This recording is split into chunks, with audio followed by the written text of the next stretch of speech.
they shot down the idea of putting out an Amber Alert and having officers at New Brunswick and PEI borders and at the airports spare some officers. This is 2 missing children. Found her?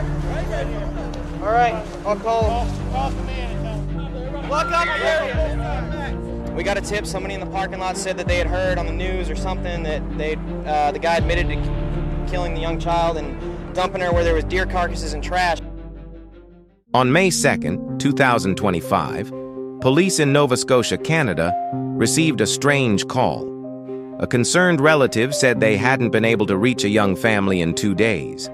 When officers arrived at the small home tucked among the pine hills, the back door was slightly ajar.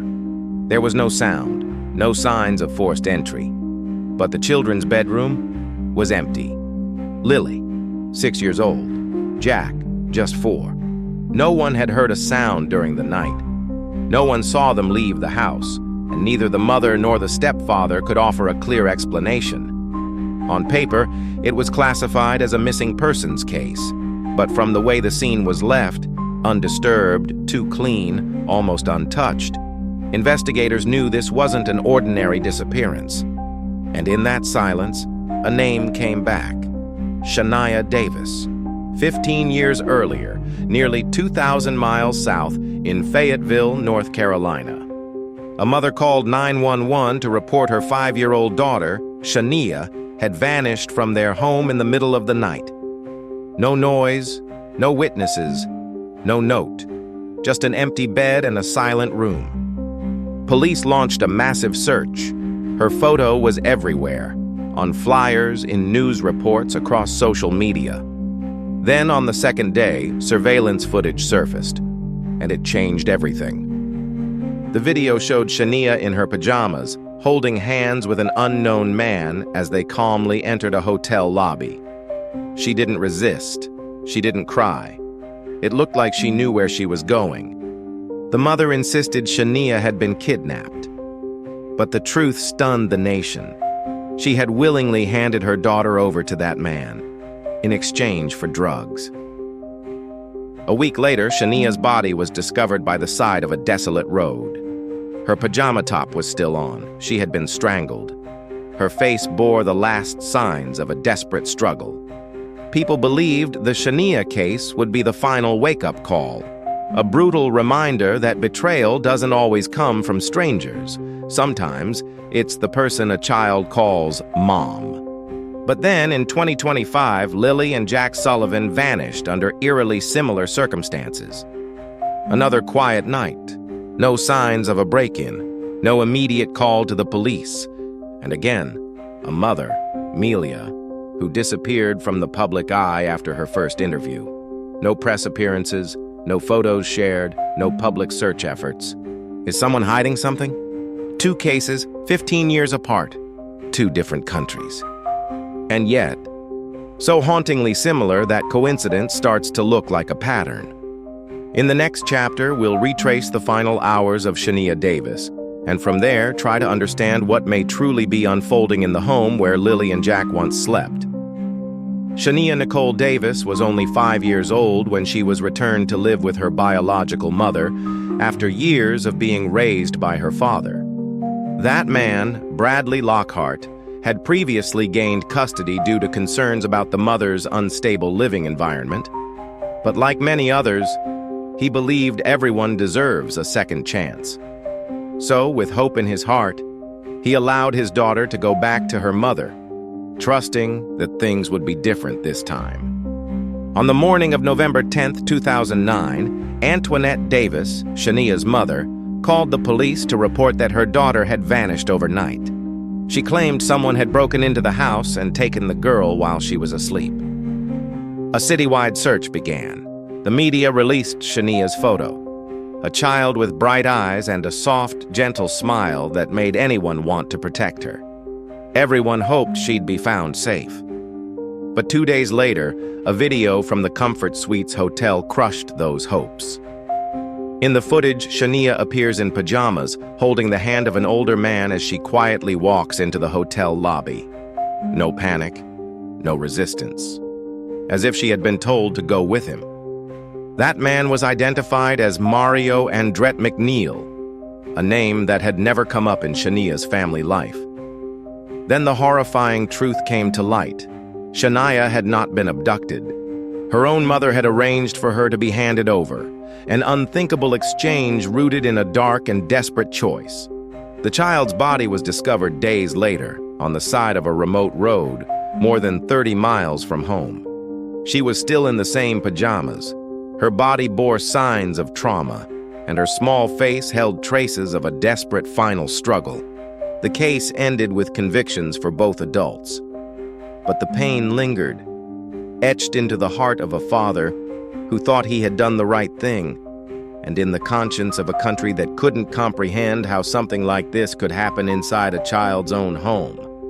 No one asked questions when the mother began associating with questionable individuals. No one checked the apartment for warning signs. No one truly listened when the father voiced his concerns. And that's what made Shaniya's tragedy not just a personal horror, but a systemic failure that came far too late. And it's for that very reason that when two young children, Lilly and Jack Sullivan, disappeared in Nova Scotia under eerily similar circumstances, investigators began to feel a chill they couldn't shake. At first, it was treated as a routine search and rescue, but within days, everything changed. Police stopped calling it a missing person case and quietly reclassified it as a criminal investigation. No public announcement, no arrests. But all signs pointed to one chilling truth. This was not an accident. Two children disappeared from inside their home. No witnesses, no working security cameras, no sign of forced entry. And even the timeline of when they were last seen remained unclear. The mother, Amelia, did not appear on the news. She made no public appeals for help. She shared no photos of her children on social media. Instead, she left town, cut off contact with neighbors, shut down her online accounts, and refused all inquiries. Is this how a grieving mother reacts, or is it something else? There's still no definitive answer, but as more information slowly comes to light, experts are finding it harder to look away, because what's unfolding bears a haunting resemblance to the painful case of Shaniya Davis. In the next chapter, we'll retrace every step in the case of Lilly and Jack Sullivan, from the withheld images to unnamed witnesses to the puzzling details that led one former investigator to say, "This is no longer a missing persons case. This is something else." Because sometimes what we're searching for isn't out in the woods. It's been inside the house all along. May 2nd, 2025, Nova Scotia, Canada. The sky hadn't fully lightened yet. Mist still clung to the pine hills behind the small house. When police arrived, the back door was slightly ajar. No signs of struggle, no items out of place. But the children's bedroom was empty. Lilly, 6 years old, Jack, just 4. Both were believed to have disappeared during the night, without a sound, without a witness. The first person to report it wasn't the biological mother, nor the stepfather. It was a distant relative, after no one had been able to reach the family for hours. Local police arrived around 9 a.m. In the initial report, they described the home as unusually quiet. The curtains were still drawn, the landline was unplugged, and the outdoor security camera had been out of order for weeks. Amelia, the mother, claimed she had slept deeply and only discovered the children were missing when she woke up. Daniel, the stepfather, told a different story. He had left early, assuming the kids were still asleep. When asked about the children's final hours, neither adult could recall a specific time. No one remembered the last outfit they wore. No one contacted police in those crucial early hours, the so-called golden window in missing child investigations. This unsettled investigators. And when footage from a neighbor's camera was reviewed, they found something even more disturbing. Between April 30th and May 2nd, 3 days before the children were officially reported missing, no movement was recorded at the front or back entrances of the home. No image of Lilly or Jack leaving, no sign of anyone entering. Within the first week, the focus of the investigation had shifted away from a simple search for missing children. Instead of coordinating large-scale ground searches, the RCMP began summoning witnesses, seizing electronic devices, and issuing supplemental search warrants. Special investigative units were assigned to analyze behavior patterns rather than just track physical trails. Digital forensic teams examined the family's tablet. Over 400 hours of footage from neighboring homes was extracted. Physical evidence from the children's room was sealed. And Daniel Martell, the stepfather, underwent a polygraph test just days later. He claimed to have passed completely. Yet almost simultaneously, the mother cut off all contact with him, locked her social media accounts, and left the rural town where her children had lived. From that point on, the investigation pivoted. This was no longer about finding lost children. It became a search for the truth behind what really happened inside that house, among people who once called each other family. And one question began surfacing again and again, on the news, in independent forums, and among experts. Did the children actually leave that house that night? Or did they never leave at all? It's been over a month and a half since Lilly and Jack disappeared. But instead of more answers, things have gone eerily quiet. No new press conferences, no case updates, no evidence released. Police have kept the investigation tightly sealed, and reporters no longer have access to the family. In a brief televised interview, Daniel Martell, the stepfather, said he didn't know what had happened, that he had cooperated fully with the police, and that he was not under suspicion. When asked how he felt, Daniel wiped his eyes, voice trembling, and said he just wanted the kids to come home. Some viewers sympathized with his pain, but others found something unsettling because throughout the interview, Daniel rarely mentioned the children by name, nor shared any memories of them. Most of his words focused on himself, on how he had passed the polygraph, and how the police had no reason to suspect him.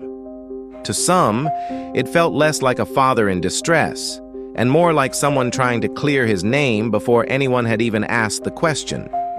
As for Melia, the children's biological mother, she did speak to the media once in the early days, but shortly after she withdrew completely.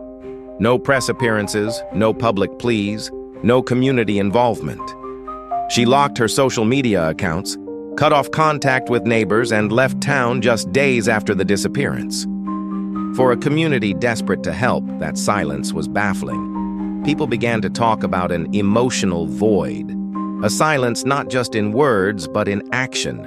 No organized searches, no reward offers, no efforts to amplify the case through the media.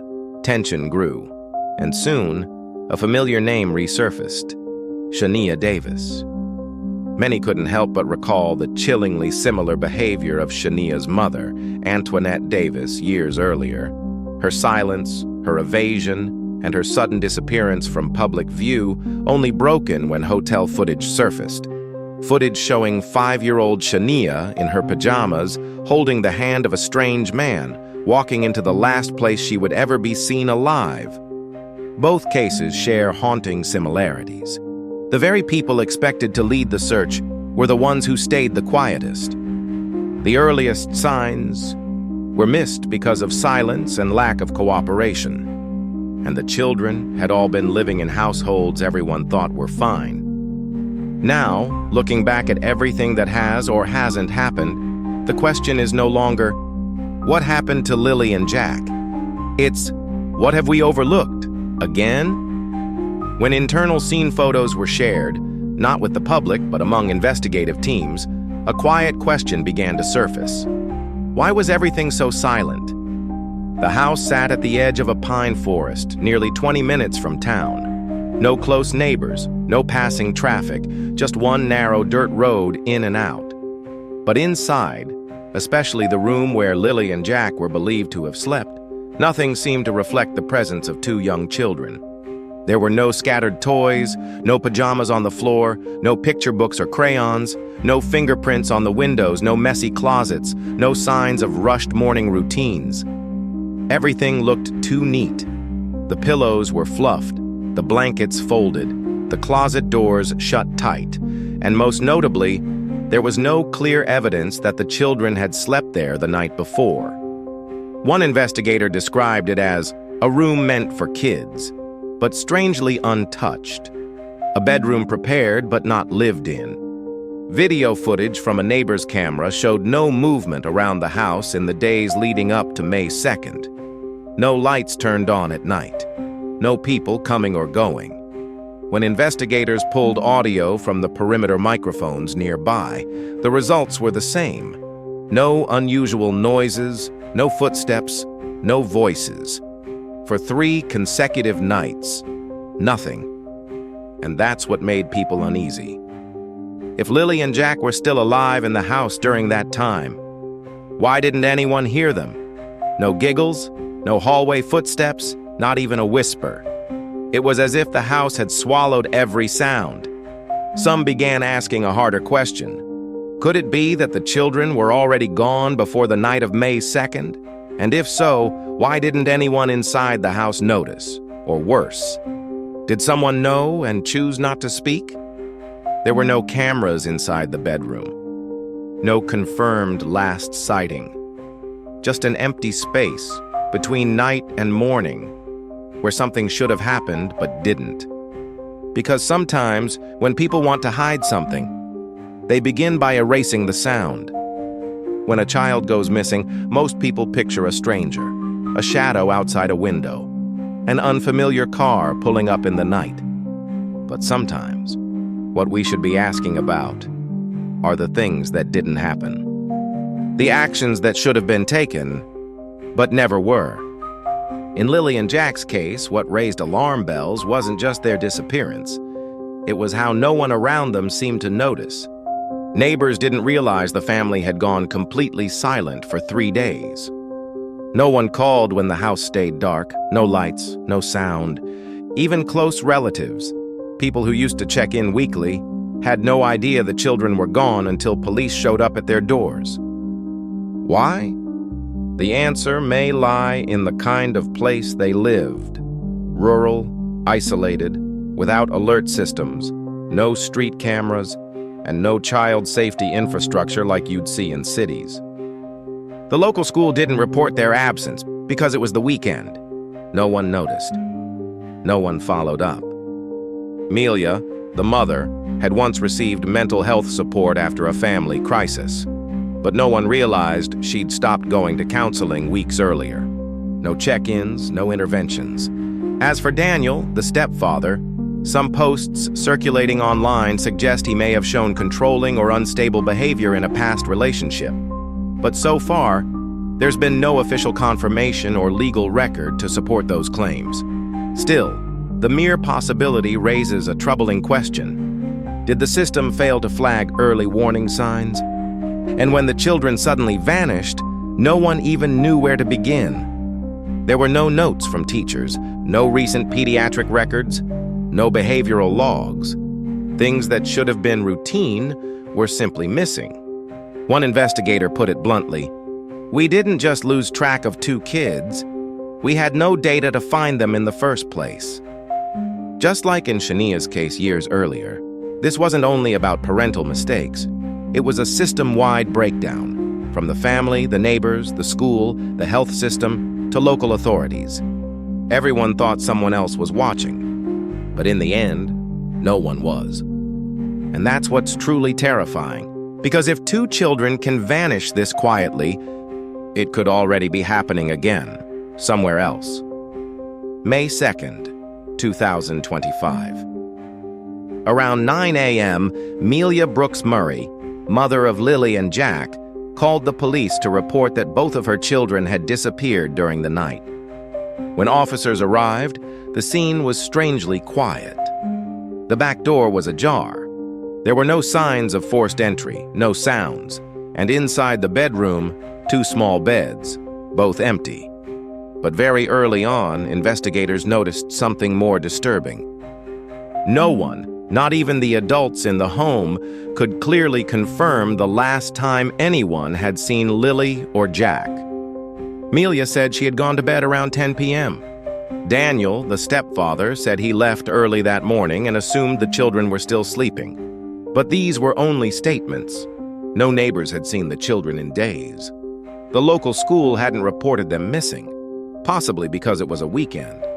There were no surveillance images, no online activity, not a single photo or post about the kids since the end of April. That time period, later referred to as a black window in the investigation, became one of the most haunting gaps in the case. A span of time where no one could say for sure if the children were still alive. And because of that uncertainty, authorities shifted focus. What began as a missing child case quietly turned into something else. A behavioral investigation, a search for hidden intent. When compared to the case of Shaniya Davis in 2009, the contrast is staggering. Within 48 hours of Shaniya being reported missing, hotel surveillance footage revealed the truth. There she was, in her pajamas, quietly holding the hand of a strange man. Time-stamped, recorded, undeniable. But with Lily and Jack, there was nothing. From April 30th to May 2nd, there were no sightings, no camera footage, no evidence to prove the children had even been in the home. One investigator reportedly said, "People don't vanish this quietly unless someone wants it that way." This fueled an unofficial theory now echoed across social media and private forums. What if the disappearance didn't happen on the night of May 2nd? What if it began days earlier and no one sounded the alarm? Unlike Shaniya's case, where each breadcrumb led to answers, Lily and Jack's disappearance is haunted by what's missing. No trail, no witnesses, and no one who truly knows what happened until it may be too late. In the next part, we'll return to the very house where it all began, to examine the physical evidence, the overlooked details, and the signs that have led some to believe. This was never just a missing person case. The house where Lily and Jack were reported missing showed no obvious signs of forced entry. But that was only the beginning of a series of small irregularities, disjointed, but when pieced together, they raised difficult questions. According to several unverified sources circulating online, when officers entered the home, the alarm system had already been disabled, possibly for weeks. Surveillance cameras at both the front gate and back door were not functioning. The landline phone had been unplugged. The back door was ajar, but there were no signs of forced entry or struggle. Some internal sources, yet to be publicly confirmed, suggested that a patch of the living room floor appeared cleaner than the surrounding area, as if someone had intentionally wiped it down. But what drew investigators' attention more than anything was the children's bedroom. Again, according to unconfirmed reports, the room showed little to no evidence that two young children had slept there the night before. Beds were neatly made with pillows and blankets in place. No scattered toys, no open books. Stuffed animals and belongings remained untouched. For a 6-year-old and a 4-year-old, that was unusual. Not physical evidence of wrongdoing, but certainly not the aftermath of a spontaneous disappearance in the middle of the night. RCMP reportedly seized several items for forensic analysis, including a tablet believed to belong to Lily, a stack of damp laundry from the washroom, and a handwritten note whose content remains undisclosed.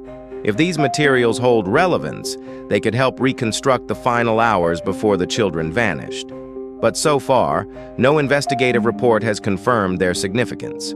What stands out most is not what was found, but what wasn't. No cries for help, no visual record of the children leaving the house, no witness saw them after May 1st. And if that's true, if Lily and Jack never left the premises, then the person who knows what really happened may not be outside looking in, but still somewhere within that very house. The lack of physical evidence, combined with the unusual behavior of those closest to the children, has pushed this investigation beyond the scope of a typical missing child case. It is no longer just a family matter. It is now a case with far-reaching legal implications and, potentially, criminal consequences. And that brings us back to Shaniya Davis, another child who vanished in the night. No obvious signs of abduction, days lost chasing misleading accounts, and eventually, the harrowing truth, revealed not from the shadows outside, but from within the household. Shaniya was handed over, and no one saw it coming. By the time they did, it was far too late. Lilly and Jack have yet to be found. But if what's unfolding mirrors that earlier case, then this isn't just a domestic tragedy. It's a cross-border warning, one that forces everyone, from communities to law enforcement, to face a painful question. What if the real danger isn't lurking outside the front door, but quietly walking the halls inside? In both cases, the first signs didn't come from screams in the night, but from silence in broad daylight. Not chaos, but subtle details someone should have noticed. Shaniya Davis, before her disappearance, had been moved from her father's custody back to her mother, despite the father's previous concerns. No one assessed the new living situation. No one questioned why a mother who had once lost custody was suddenly allowed full access again without a single environmental check. Lilly and Jack, too, lived in what was reportedly a tense and fractured household, but no monitoring was in place. No one raised concern when the mother stopped sharing photos of the kids, when neighbors noticed the children weren't seen outside as often, or when the adults' stories didn't align. In both cases, no alarms were raised. No social services stepped in. There were no routine home visits, no psychological evaluations, no well-being checkups, the kind that exist in policy but often disappear in practice. The safety net never activated, not because it didn't exist, but because no one reached for it. The threat, though real, was treated as a private matter. That led to a chilling truth. When a child vanishes into the woods, people sound the alarm. But when a child disappears inside their own home, too many simply look away. Some child safety experts have since posed difficult questions. If Lilly and Jack had been seen regularly by social workers, would this have happened? If the mental health of the adults had been evaluated, would a warning have emerged? If neighbors had easier access to report concerns, would those children still be alive today? These questions don't have answers buried in forensic reports, because the failure isn't only personal, it's systemic. And the most painful part is, this isn't new. Shaniya's case warned us back in 2009, but 15 years later, in another country, in another quiet town, the same story may have repeated itself, only with different names, a new location, and fresh silence. Shaniya Davis is gone. The truth about what she endured is something no one wants to repeat, but no one should ever forget. Not because it was too cruel, but because it could have been prevented, if just one person, one agency, or one system had been in the right place at the right time. Lilly and Jack Sullivan, as of now, remain missing. No one knows where they are. No one has clear answers. But with each passing day, hope grows smaller, and suspicion grows louder.